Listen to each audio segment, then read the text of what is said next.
Hello students, स्वागत है आपका हमारे चैनल एपी ट्यूटर्स में। और आज हम स्टार्ट करने वाले हैं क्लास 9th के फिज़िक्स का एक chapter which is motion. Chapter बहुत ज़्यादा बड़ा नहीं है बट बहुत छोटा चैप्टर भी नहीं है। तो इस चैप्टर को हम लोग 2 या 3 पार्ट में कंप्लीट करेंगे। तो आइए स्टार्ट करते हैं आज का चैप्टर। अब मोशन चैप्टर जिन लोगों का फंडामेंटल्स ऑफ मैथमेटिक्स अच्छा है उनके लिए बहुत ईजी, क्योंकि ये चैप्टर पूरी तरह से बेस्ड है न्यूमेरिकल प्रॉब्लम पे। ओके, तो आइए पहले समझ लेते हैं इस चैप्टर का ओवरऑल कंटेंट क्या होने वाला है जो हम लोग डिस्कस करेंगे इस वीडियो में। तो आपके चैप्टर का नाम है मोशन। ओके, और इस चैप्टर में हम जो टॉपिक डिस्कस करने वाले हैं वो सबसे पहला टॉपिक हमारा हो जाता है मोशन, यानी कि मोशन का डिफिनेशन, रेस्ट का डिफिनेशन वगैरह वगैरह। देन हम लोग डिस्कस करेंगे यहाँ पे डिस्टेंस एंड डिस्प्लेसमेंट। उसके बाद हमारा नेक्स्ट टॉपिक होगा uniform motion and non uniform motion. Then speed, velocity and acceleration. एक बार हमने स्पीड, वेलोसिटी और एक्सेलरेशन का कॉन्सेप्ट क्लियर कर लिया, इससे रिलेटेड फॉर्मूलाज पढ़ लिए, इनके बीच में डिफरेंसेस समझ लिया, तब हम नेक्स्ट टॉपिक स्टार्ट करेंगे equation of uniformly accelerated motion, जो कि आप जानते हैं 3 तरह के मोशन के इक्वेशन है, वो हम पढ़ेंगे। उसके बाद हमारा नेक्स्ट टॉपिक आने वाला है ग्राफिकल रिप्रेजेंटेशन ऑफ मोशन, जिसमें हम मोशन के डिफरेंट डिफरेंट टाइप को डिस्टेंस टाइम ग्राफ पे या फिर वेलोसिटी टाइम ग्राफ पे रिप्रेजेंट करेंगे। And then derivation of equation by graphical method. And उसके बाद लास्ट में एक यूनिफॉर्म सर्कुलर मोशन। तो बस इस चैप्टर का ओवरऑल टॉपिक जो है वो सिर्फ 8 ही है। आपको इस चैप्टर में सिर्फ 8 टॉपिक कवर करना है: motion, distance, displacement, uniform motion, non uniform motion, speed, velocity and acceleration, equation of uniformly accelerated motion, graphical representation of motion, derivation of equation of motion by graphical method, and then uniform circular motion। तो chapter को अगर ठीक से आप समझना चाहते हैं तो 1 by 1 इस सीरीज के सारे वीडियोस को आप लोगों को देखना होगा। हर एक वीडियोस में जो भी अलाइंड फॉर्मूलाज होंगे और उसके ऊपर बेस्ड न्यूमेरिकल्स होगा, हम उसकी प्रैक्टिस भी साथ साथ करते रहेंगे।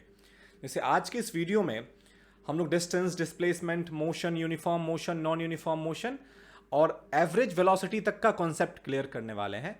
तो इस वीडियोस में हम लोग लास्ट में एवरेज वेलोसिटीज पे बेस्ड कुछ न्यूमेरिकल भी सॉल्व करेंगे। तो आइए स्टार्ट करते हैं आज का चैप्टर। हमारे इस चैप्टर का सबसे पहला टॉपिक है मोशन। आप लोगों को अगर यह कहा जाए कि डिफाइन द मोशन, तो आप कैसे डिफाइन करोगे?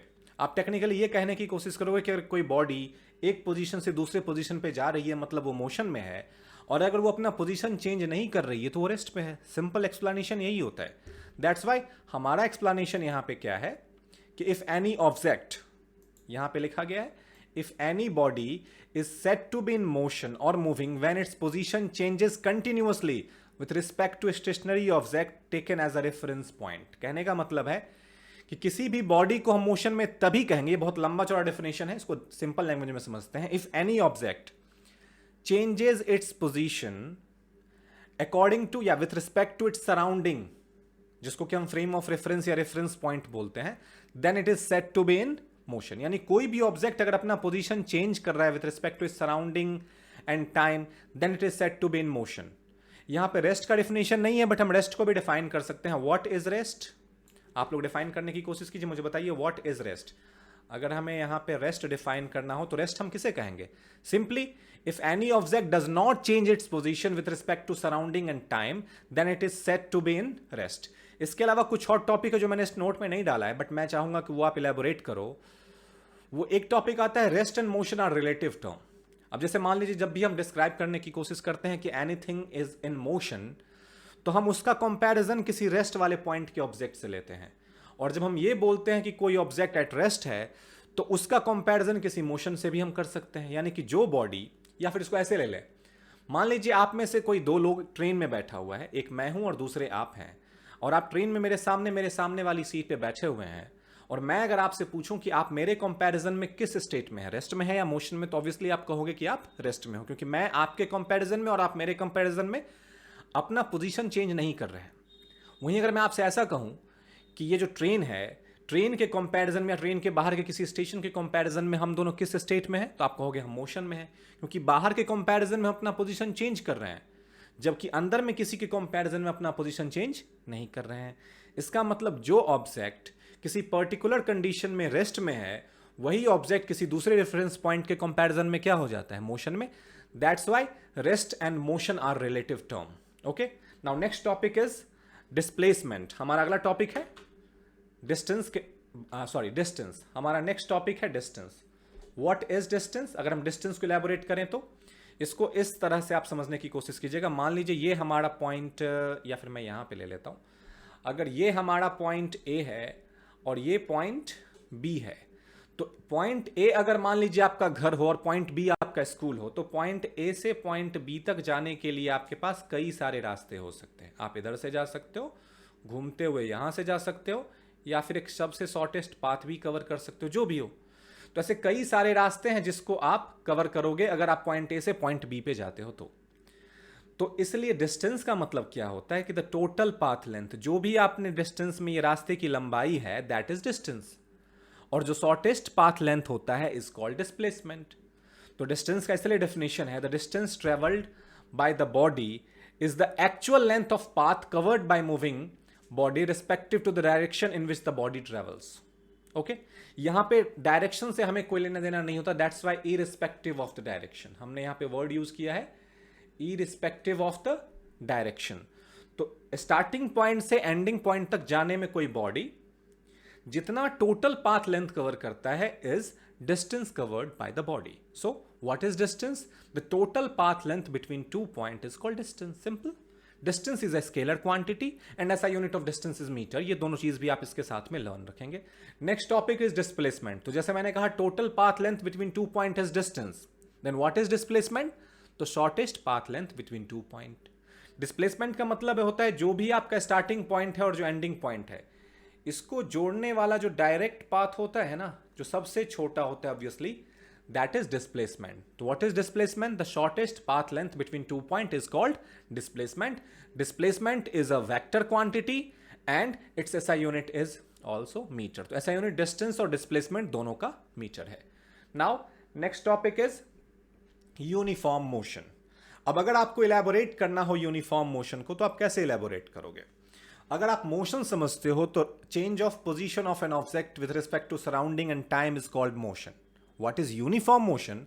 तो जब भी कोई बॉडी मोशन में होता है तो वो अपना पोजीशन चेंज कर रहा होता है विद रिस्पेक्ट टू सराउंडिंग, और अगर वो यूनिफॉर्म में है इसका मतलब वो इक्वल डिस्टेंस कवर कर रहा है इन equal interval of time. For example, मान लीजिए आप किसी गाड़ी से जा रहे हो और वो गाड़ी हर घंटे 5 किलोमीटर का डिस्टेंस कवर कर रही है, तो हम ऐसा बोल सकते हैं कि बॉडी यूनिफॉर्म मोशन में है, क्योंकि वो हर घंटे क्या कर रही है? इक्वल डिस्टेंस कवर कर रही है। पहले घंटे में 5 किलोमीटर गई, अगले घंटे में भी 5 किलोमीटर गई, उसके बाद वाले घंटे में भी 5 किलोमीटर गई। तो जितना टाइम है वो हर बार 1 आवर का हम ले रहे हैं, और डिस्टेंस भी हर बार हमें 5 किलोमीटर 5 किलोमीटर 5 किलोमीटर मिल रहा है। इसका मतलब body is in uniform motion. तो what is the definition of uniform motion? If a body covers equal distance in equal interval of time, then it is said to be in uniform motion. Okay, now अब next topic पे आ जाते हैं, non uniform motion. Obviously uniform motion को थोड़ा सा twist कर देंगे तो नॉन यूनिफॉर्म मोशन का डेफिनेशन बन जाएगा। अगर आप लोग थोड़ा सा वर्क करो, थोड़ा सा ट्रिक अप्लाई करो, थोड़ा सा अटेंटिव हो रहो इस वीडियो के लिए, तो आप लोग इस कॉन्सेप्ट्स को इजीली समझ सकते हो। इसे समझने के लिए कोई बहुत ज्यादा रॉकेट साइंस हमें लगाने की जरूरत नहीं है। ऑब्वियसली यूनिफॉर्म मोशन में कोई बॉडी इक्वल डिस्टेंस कवर कर रहा है इन equal interval of time, but जब हम नॉन यूनिफॉर्म मोशन की बात करेंगे तो it will cover unequal distance in equal interval of time. क्या ये टफ था? आप लोग बताएंगे कमेंट सेक्शन में कि इस तरह के डेफिनेशंस कोई बहुत ज्यादा टफ तो नहीं होता ना। यहां डेफिनेशन है, body has non uniform motion if it travels unequal distance in equal interval of time. Interval of time को आप इक्वल ही रखो और डिस्टेंस को अगर आप अनइक्वल कर दो, ऑब्वियसली मान लो आप पहले घंटे में 5 किलोमीटर गए, दूसरे घंटे में आपने 10 किलोमीटर का डिस्टेंस कवर कर लिया, तीसरे में आपने कुछ किया ही नहीं, रेस्ट में आ गए, चौथे में आपने 20 किलोमीटर कर लिया। तो अलग अलग टाइम पे आप डिस्टेंस कभी बढ़ा रहे हो कभी घटा रहे हो, तो आप अनइक्वल डिस्टेंस कवर कर रहे हो in every equal interval of time, then it is said to be in non uniform motion. मतलब किसी की स्पीड पहले बढ़ जाए फिर घट जाए, कभी ज्यादा डिस्टेंस कवर करे कभी कम डिस्टेंस कवर करे, then it is said to be in non uniform motion. Now uniform and non uniform motion के बाद जो नेक्स्ट कॉन्सेप्ट हमारा है वो है speed. What is a speed? इसे भी समझ लेते हैं। देखिए, स्पीड का जो सिंपल सा डेफिनेशन यहां पे आपके लिए गिवन है वो है the rate of change of position of an object. Simple language में अगर कहें ना, यहां पे लिखा गया है body is the distance travelled bye it per unit time, पर मैं इसका सबसे सिंपलेस्ट डेफिनेशन मानता हूं the rate of change of position of an object is called speed. मतलब किस रेट पे वो अपना पोजीशन चेंज कर रहा है। जैसे कि कोई एक सेकंड में 2 मीटर जा रहा है, कोई एक सेकंड में 10 मीटर जा रहा है, कोई एक सेकंड में 50 मीटर जा रहा है। तो rate of change of position अलग अलग ऑब्जेक्ट के लिए अलग अलग हो सकता है। कोई कार जो बहुत अच्छी क्वालिटी का और अच्छी कंपनी का और ज़्यादा पावरफुल है वो ज़्यादा स्पीड में डिस्टेंस कवर करेगा, और कोई साइकिल से या पैदल जा रहा है ऑब्वियसली उसका rate of change of position उतना ज़्यादा नहीं होगा। तो rate of change of position is called speed. That's why speed का फॉर्मूला होता है distance travelled upon time taken. जितने कम टाइम में जितना ज्यादा डिस्टेंस आप कवर करोगे आपका स्पीड उतना ही ज्यादा होगा। फॉर एग्जांपल, अगर आपने 5 किलोमीटर का डिस्टेंस कवर किया 1 आवर में तो आपकी स्पीड हो जाएगी 5 किलोमीटर पर आवर। पर अगर आपने 10 किलोमीटर का डिस्टेंस कवर कर लिया इन 1 आवर तो आपकी स्पीड हो जाएगी 10 किलोमीटर पर आवर। इसी तरह से अगर आपने 50 किलोमीटर कवर कर लिया इन 1 आवर तो आपकी स्पीड हो जाएगी 50 किलोमीटर पर आवर। तो टाइम मैं हर बार सेम ले रहा हूं और डिस्टेंस को मैं बढ़ा दे रहा हूं तो उसकी स्पीड बढ़ जा रही है। तो जितना ज्यादा डिस्टेंस आप कवर करो जितने कम टाइम में विल बी योर स्पीड। मेरे ख्याल से ये बहुत टफ कॉन्सेप्ट नहीं है। Next topic is obviously SI unit of speed is metre per second और speed is a scalar quantity. हर बार आपको ये याद रखना है कि कौन सा क्वांटिटी स्केलर है कौन सा क्वांटिटी वेक्टर है। मैं इसमें 2 डेफिनेशंस और सेपरेटली आपको बता देता हूं, what is scalar and what is vector. तो देखिए फिजिकल क्वांटिटीज 2 टाइप की होती हैं, स्केलर क्वांटिटीज और वेक्टर क्वांटिटीज। स्केलर क्वांटिटीज ऐसी क्वांटिटीज होते हैं जिसमें मैग्नीट्यूड तो होता है बट डायरेक्शन नहीं होता। लाइक अगर मैं आपसे कहता हूं 5 kg, तो 5 kg में हम जानते हैं ये 5 kg मास है, बट क्या इसमें हमें डायरेक्शन का कोई लेना देना है? क्या हमें डायरेक्शन की जरूरत होती है मास को इलेबोरेट करने के लिए? तो आप में से हर कोई इजीली बोलेगा नहीं सर, हमें मास को बताने के लिए डायरेक्शन की तो कोई जरूरत नहीं है। That's why mass is a scalar quantity. पर अगर मैं आपसे बोलूं कि मैंने 5 मीटर का डिस्टेंस कवर किया तो आप मुझसे ये पूछ सकते हो कि किस तरफ से किस तरफ आए या किस डायरेक्शन में आपने 5 मीटर का डिस्टेंस कवर किया। तो डिस्टेंस कवर करते समय या डिस्प्लेसमेंट कवर करते समय आपको डायरेक्शन बताना पड़ता है। तो इसलिए displacement is a vector quantity, velocity is a vector quantity, but speed is a scalar quantity. ठीक है, speed is a scalar quantity in which there is only magnitude but no direction. ये 5 kg में ये 5 यहां पे magnitude है, direction यहां पे कुछ है ही नहीं। तो ऐसा फिजिकल क्वांटिटी जिसमें सिर्फ मैग्नीट्यूड हो बट डायरेक्शन नहीं हो is called scalar quantity, and the physical quantity which have magnitude as well as direction is called vector quantity. I hope आप समझ गए होंगे what is scalar quantity, what is vector quantity. Next topic is average speed. Simply अब इसके लिए मैं एक example देता हूं, इसे जरा ध्यान से समझिएगा आप। मान लीजिए आप दिल्ली टू आगरा जा रहे हो और आपको पता है दिल्ली से आगरा का डिस्टेंस 200 किलोमीटर है और आपके पास खुद की कार है जिसमें आप दिल्ली से आगरा जा रहे हो। तो ऐसा तो नहीं होगा ना कि आप कार में बैठे और लगातार एक ही रेंज में सीधा आगरा पहुंच गए। हो सकता है आप यहां से कार में बैठे, रास्ते में किसी होटल में रुके, किसी को कुछ इमरजेंसी आ गई, किसी को टॉयलेट जाना था या कुछ भी करना था, तो रास्ते में कई बार आप रुके होंगे, कई बार आपकी स्पीड 100 के ऊपर होगी, कई बार आपकी स्पीड 50 से नीचे होगी, कई बार आप इनके बीच के किसी स्पीड पे होंगे, कई बार आप पूरी तरह से आपकी वेलोसिटी ही 0 हो गई होगी। तो यानी कि सिर्फ दिल्ली से आगरा जाते समय रास्ते में आपकी स्पीड कई बार चेंज हुई, कई बार वो इंक्रीज हो गई, कई बार डिक्रीज हो गई। अब मान लीजिए आप चले थे 10 बजे सुबह में और आप 2 बजे पहुंच गए, यानी आपको जाने में ओवरऑल टाइम लगा कितना? 4 आवर। मान लेते हैं टाइम आपको लगा 4 आवर और डिस्टेंस है दिल्ली टू आगरा 200 किलोमीटर। अब अगर मैं आपसे पूछूं कि दिल्ली से आगरा जाते समय आपकी स्पीड क्या थी, तो आप क्या कहोगे? अरे पहले तो मेरी स्पीड बहुत थी, फिर मैं रुका, फिर घट गया, फिर और बढ़ गया। तो इस तरह से क्या होगा, आप कोई प्रॉपर आंसर नहीं दे पाओगे कि मेरा स्पीड एग्जैक्टली क्या था। बट चूंकि आप जानते हो कि टोटल डिस्टेंस आपने 200 किलोमीटर कवर किया और टाइम आपको लगा है 4 आवर, तो अगर दोनों को डिवाइड कर दो तो आपका आंसर सीधे आ जाएगा 50 किलोमीटर पर आवर। एंड ये क्या होगा आपका एवरेज स्पीड। यानी आप ये कह सकते हो कि आपकी एवरेज स्पीड दिल्ली से आगरा जाने की 50 किलोमीटर पर आवर थी। तो अगर आप हर एक इंडिविजुअल स्पीड को इलैबोरेट नहीं करना चाहते हो, बस ये बताना चाहते हो कि आपने ओवरऑल कितना डिस्टेंस कितने टाइम में कवर किया है, तो आप एक एवरेज वर्ड यूज कर सकते हो, दैट इज एवरेज स्पीड। इसलिए एवरेज स्पीड का फॉर्मूला होता है total distance upon total time. ठीक है, आज के इस वीडियो में हम लोग यहीं तक का कॉन्सेप्ट करने वाले थे। इसमें हम लोगों ने कवर किया है motion, then distance, then displacement, uniform motion, non uniform motion, speed, average speed, और इसमें हम एवरेज स्पीड के 2 न्यूमेरिकल्स आज इस वीडियो में करेंगे। और इसके बाद मैं आप लोगों को अगले वीडियो में मिलूंगा जिसमें हम स्टार्ट करने वाले हैं velocity, then speed and velocity में डिफरेंस, और उसके बाद वेलोसिटी के भी कुछ टाइप्स होंगे, एंड देन हम लोग उसके ऊपर बेस्ड कुछ क्वेश्चन करेंगे, फिर इक्वेशंस ऑफ मोशन करेंगे, फिर एक्सेलरेशन करेंगे, और फिर ये चैप्टर कंप्लीट हो जाएगा। तो चैप्टर बहुत टफ नहीं है, आपको थोड़ा सा परसिस्टेंस के साथ हमारे वीडियो से कनेक्टेड रहना है। तो आइए स्टार्ट करते हैं आज का न्यूमेरिकल। आज मैंने दो न्यूमेरिकल इस वीडियो में शामिल किया है, तो ये वीडियो और बहुत ज़्यादा लंबा नहीं होने वाला है, बस दोनों न्यूमेरिकल को हम ठीक से सॉल्व करने की कोशिश करेंगे। नाउ हमारा पहला प्रॉब्लम है, a car travels 30 kilometre at a uniform speed of 40 kilometre per hour. अब यहां पे दो डिस्टेंस है, पहला है 30 किलोमीटर, तो मैं यहां पे लिख सकता हूं distance 1 is equal to 30 kilometre, और यहां पे दूसरा डिस्टेंस है 30 किलोमीटर, तो हम बोल सकते हैं distance 2 is equal to also 30 kilometre. And यहां पे स्पीड 1 गिवन है, यानी कि हम बोल सकते हैं speed 1 is equal to 40 kilometre per hour, and there is also speed 2 which is 20 kilometre per hour. ठीक है, अब इसे सॉल्व करने की कोशिश करते हैं। हम जानते हैं एवरेज स्पीड का यानी SAV का फॉर्मूला होता है total distance upon total time. हम टोटल डिस्टेंस इजीली यहां पे निकाल सकते हैं डिस्टेंस 1 प्लस डिस्टेंस 2 से, बट टोटल टाइम निकालने के लिए हमारे पास टाइम 1 और टाइम 2 होना चाहिए। तो पहले हम T1 निकालते हैं। T1 का फॉर्मूला क्या होगा, जैसे speed is equal to distance upon time, therefore time is equal to distance upon speed. तो हम यहां पे डिस्टेंस 1 अपॉन स्पीड 1 लिखेंगे। व्हाट इज डिस्टेंस 1, तो डिस्टेंस 1 आप यहां पे देख चुके हो 30 किलोमीटर है, तो मैं यहां पे लिखूंगा 30 एंड स्पीड 1 इज 40, तो 30 अपॉन 40 कैंसिल करेंगे तो क्या आएगा 3 अपॉन 4 आर। सिमिलरली अब अगर हम टाइम 2 निकालें तो ये क्या होगा d2 अपॉन s2। जैसे time 1 is equal to distance 1 upon speed 1 था, वैसे ही टाइम 2 इज इक्वल टू क्या हो जाएगा डिस्टेंस 2 अपॉन स्पीड 2।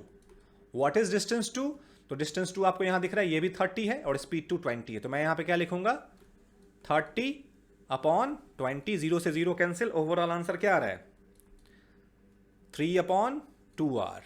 अब हमने टाइम 1 और टाइम 2 निकाल लिया, देयरफॉर हम क्या लिखेंगे total time is equal to what T1 plus T2।